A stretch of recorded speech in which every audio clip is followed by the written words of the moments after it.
Hello, and thank you for joining us on the Capitol Report on NTD Television. I'm your host, Steve Lance. Here's a look at some of the stories we've been covering for you today. The U.S. Marine Corps becomes the first branch of the military to grant a religious exemption to the vaccine mandates. The Supreme Court has ruled and President Biden's vaccine mandate for large businesses is no longer in effect.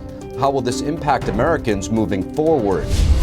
The U.S. Defense Department is sending additional military medical teams to 6 states. More than 1,000 hospitals nationwide are facing staffing shortages. At the White House today, President Biden revisited his infrastructure law that was signed months ago, rolling out his billion-dollar plan to improve roads and bridges across the country. The announcement comes as the president's approval rating hit a new low this week, and many of his legislative plans hit a brick wall.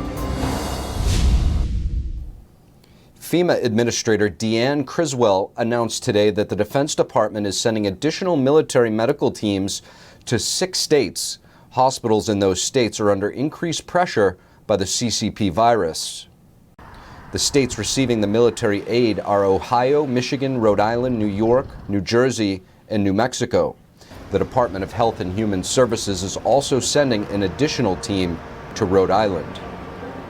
And in the next several weeks, we are prepared to do more. Criswell said that the federal government has already deployed more than 1,000 staff to more than 24 states. Meanwhile, Washington Governor Jay Inslee is deploying 100 members of the state's National Guard to hospitals across the state to set up testing sites and assist in non-medical tasks.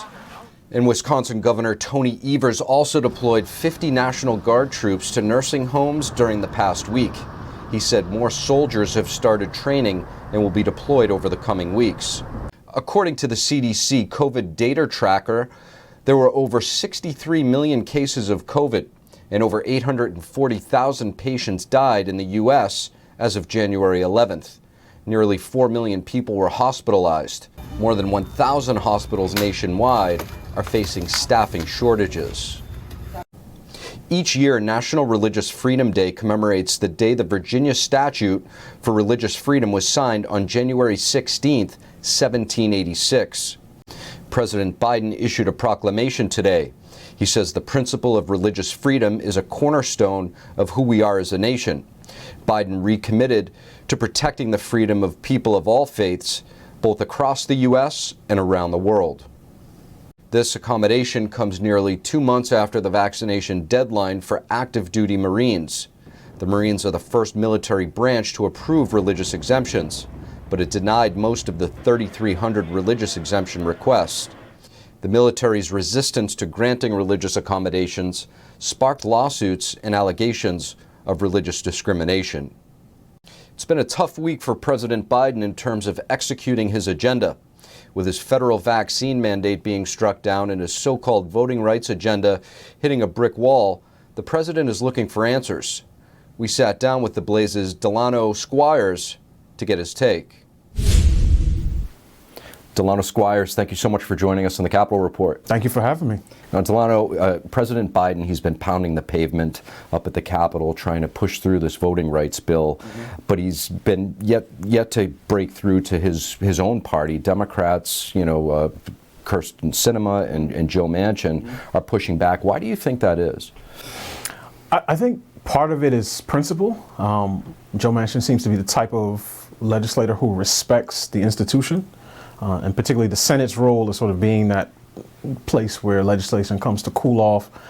So I do think he has a principled stance against removing the filibuster. And obviously, in the previous administration, the Democrats did not hesitate to use the filibuster, when they want to block or hold up pieces of Trump administration priorities. So I'm assuming that's part of it. I can't speak to whether both senators want to play a larger role in being sort of Democratic kingmakers. So again, absent any other evidence, I would assume they see the removal of the filibuster as something they just can't get beyond because of how it would drastically change the institution. Generally speaking, again, I'm assuming most Democrats are on board with voting rights legislation, but it seems that that particular piece is the holdup. Now, you mentioned the filibuster. How concerning is it that you have the President of the United States and some very powerful Democrats looking for ways to circumvent the filibuster?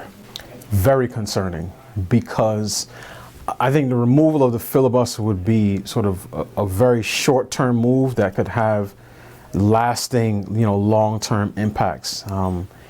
And I don't know if the citizenry is ready for, our legislative bodies basically to be swinging wildly from one, pole to the next every time a new administration comes in. So, and again, both parties have used the filibuster in the past. So the notion that the filibuster is some, racist Jim Crow era relic is something that doesn't really hold up under scrutiny. So I do think it's something that citizens should be concerned with in general. But again, it remains to be seen how this will play out in this particular instance. Now, on the issue of the so-called voting rights, what are some of the things in there that have you most concerned? The general position that the federal government needs to oversee all elections throughout all 50 states is something that concerns me. There's been a lot of talk back and forth about, access to the vote, voting rights. From the previous administration, there were claims that they were voting irregularities and voting fraud. I think both sides probably should cool down in terms of the rhetoric, because I think the most partisan parts of each base think that the other side is doing something sort of nefarious at the voting booth or with state law and legislation. So I think just the overall position of putting the federal government in charge of state voting laws, which again is something that the states are constitutionally responsible for, is something that concerns me because of the potential perception that the federal government is trying to put its thumb on the scales as it relates to state voting regulations. Now, Delano, I want to switch gears a little bit here. Sure. and talk to you about the Supreme Court's ruling striking down the Biden mandate for the larger businesses. What type of message do you think that this sends to the American people? That's a great question. I hope the message that it sends is that our employers do not own us, nor do they own our bodies, nor are they in charge of the types of medical treatments that we must submit to. It was interesting that early on in when the case was first brought and when I guess deliberation was going on and the justices were asking questions, at one point it sounded as if they were a legislative body debating the merits of a particular policy, so the vaccine itself. And obviously there were some issues with misinformation, particularly coming from Justice Sotomayor in terms of the number of children who are on ventilators. So when you start with a body that is getting basic facts wrong, and you add to that them taking on a role, at least perception-wise, in terms of debating the legitimacy of the policy as opposed to the legality of the federal government telling employers what they must mandate for their staff, I think all of those things raise some issues. So I personally was glad to see that the decision came down, the 6-3 decision, because I think one of our biggest problems is that too many parts of our government are abdicating their rightful roles. It is not the executive's job to make law. That's Congress's job. Delano Squires, thank you. Thank you. Beginning this Saturday, people aged 12 and up will need to show proof of COVID-19 vaccination to enter most indoor venues in Washington, D.C. At least one lawmaker has reacted. Congressman Thomas Massey of Kentucky posted on Twitter saying that his office will not comply, not show papers, and will get their meals in Virginia or bring them to work. Museums, houses of worship, grocery stores, and retail stores are exempt from the mandate. Iowa Republican Representative Ashley Hinson announced today that she's tested positive for the CCP virus. She previously contracted the virus in 2020. She tweeted yesterday that she took a COVID test which came back positive after experiencing COVID-like symptoms. She added that she is fully vaccinated and boosted. She is currently isolating and working remotely in Washington, D.C. In the last week, at least 14 lawmakers tested positive for the CCP virus. That includes 13 members of the House of Representatives and 1 senator. At the White House today, President Biden revisited his infrastructure law. He gave details for rolling out his billion-dollar plan to improve roads and bridges across the country. NTD's Melina Wisecup reports for us. The president is continuing to sell his infrastructure law, which was signed months ago. After a rough start to the new year and a hard week, the president is trying to remind the American people, highlighting what has been done on his watch. There's a lot of talk about disappointments and things we haven't gotten done. We're going to get a lot of them done, I might add. But this is something we did get done, and it's of enormous consequence to the country. He sent $53 billion to modernize highways and improve 45,000 bridges in poor condition. The infrastructure law also changes the game for how those bridges are paid for. Counties won't have to foot the bill. Now the federal government is taking over. The federal government is going to pay for 100% of the cost for repairing these small bridges. Starting today, $5.5 billion is being released for the first year of the program. And for those concerned about climate change, Biden says he's doing what he can to move towards clean energy, including building up a network of 500,000 electric vehicle charging stations and approving the largest offshore wind leasing. I want you to know, I see you, I hear you, we understand. The infrastructure law also helps low-income families pay for internet, with some households getting a $100 discount to purchase a laptop, desktop computer, or tablet. Melina, Biden's announcement today is an effort to highlight his success with the infrastructure bill, which was signed months ago. This comes at a time when Biden's approval rating hit a new low this week at 33%. The president has really had a tough couple of weeks, with plan after plan of his hitting a brick wall. Melina, can you update us where Biden's priorities stand right now? Yeah, Steve, I think it's certainly safe to say that the Biden administration has had a rough start to the new year and certainly a rough week. I mean, just yesterday with the Supreme Court overturning his vaccine and testing mandate for private businesses, that definitely dealt a blow to the administration. And despite his best efforts to try to get some voting rights legislation passed, it's still hitting up against a brick wall in the Senate. I mean, he visited Georgia. He came here to Capitol Hill to plead with lawmakers to try to get something done here, and it's still not looking like it's going to make any progress. And then you go back to his Build Back Better bill, which has many of his campaign priorities tied up in it, such as the ambitious climate change policies. That's also hitting up against a brick wall still in Congress. And then with immigration, that's been something that's been very tough, if not impossible, to make good on his promises on. There hasn't been any pathway to citizenship passed.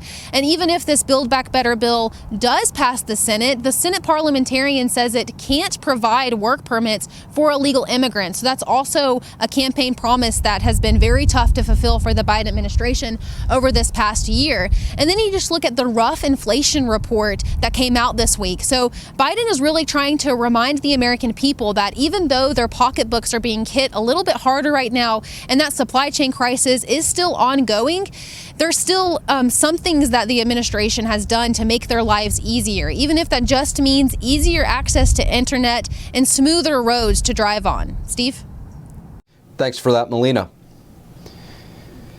And Pennsylvania State Senator Mario Scavello said he would introduce a bill relocating illegal immigrants to President Biden's home state of Delaware. The Republican representative said constituents were worried about the federal government transporting illegal immigrants apprehended at the southern border into their communities. The Pennsylvania lawmaker alleged that the immigrants were not being COVID tested and apparently are also not vaccinated. Scavello says his illegal immigrant transportation plan would be similar to the one recently discussed by Florida Governor Ron DeSantis. Gubernatorial candidate Doug Mastriano also supported the proposal. Democratic Governor Tom Wolf labeled the bill as a, quote, political PR stunt, stating that immigration is a federal matter. After an initial burst of pre-holiday shopping during the fall, U.S. spending declined again in December. This is according to data from the Commerce Department. And inflation has become palpable, but will it ease or continue to rise? Members of the House of Representatives received masks made in China. This after the House physician required lawmakers to upgrade their masks to either N95 or KN95.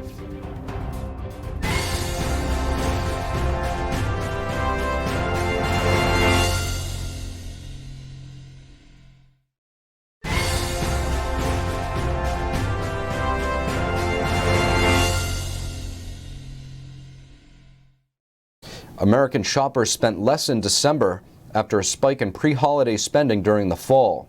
On Friday, the U.S. Commerce Department said that retail sales fell 1.9% in December. In comparison, November sales were up 0.3% compared with the previous month. After the holidays, numerous sectors saw spending declines. Department store sales fell 7%, restaurant sales slipped by nearly 1%, and online sales fell close to 9% compared with the previous month. Lack of product choices due to supply chain woes, inflation, and the continued spread of the virus are considered to be the leading causes of these spending declines. Fed Chair Jerome Powell recently alluded to the real possibility that the United States may be entering into a recession. With that prospect on the horizon and inflation raging, we spoke to the Heritage Foundation's Joel Griffith. Here's a look. Joel Griffith, thank you so much for joining us on the Capitol Report. Hey, thank you for having me today. Now, Joel, I want to ask you, Fed Chair Powell has recently said that there's a very good possibility of a recession. How do you see things? Well, over this past year and a half, we've had the Federal Reserve basically finance the operations of the federal government by printing a lot of money, buying up government debt, and the government then has spent those resources throughout the economy. And because of that, we've seen this artificial increase in demand. It's why you've seen retail sales increase. It's why you've seen asset classes like housing increase in price. A lot of that has been because of the central bank artificially stimulating the economy and the federal government working hand in hand with them. So the concern is now that we're still trying to recover from all these government imposed shutdowns. The concern now is that we've had a misallocation of economic resources thanks to all this intervention by the federal government and the central bank, and we could enter a period of yet another economic slowdown. What do you think that could mean for the housing market? Well, the typical home is about 7 times the median income. That's an all-time high. And people are finding, too, that even though interest rates are near historic lows, the percentage of people's income that they're spending on mortgage payments is actually near all-time highs as well now, rivaling the last housing bubble of more than 10 years ago. So this is a big concern. There's no real easy way out of this. You keep the bubble inflated, the housing bubble inflated, people are going to continue to have this big burden on their family resources. And then, of course, if the bubble deflates, people that are looking to sell their homes are going to realize, oh, they're not going to be able to receive as much as they anticipated. This is, to be clear, a government-caused problem, and there is no easy way out of it. Now, Powell also said that he plans on raising the rates. I think it went from 3 times now to potentially 4 times. What type of indicator is that to you? Well, the Federal Reserve is beginning to recognize, or I should say admit, that they are one of the reasons why prices have risen so rapidly. When we see the federal government spending over $6 trillion to supposedly combat the COVID economic problems, well, much of that was courtesy of the Federal Reserve, which printed the money, bought the debt, and the government spent that. The problem is once that money begins to enter circulation, it gets deposited at banks, and then banks lend it out. If you do that through that multiplier effect, you end up with a lot of additional money circulating through the economy. And the Fed is admitting that they might have to find a way to absorb those new dollars that they created. And what that in effect means is that they'll find ways to manipulate the interest rate upwards in order to diminish the demand from consumers and businesses for those dollars. Joel, I just want to ask you, what is the way out? Is there a way out?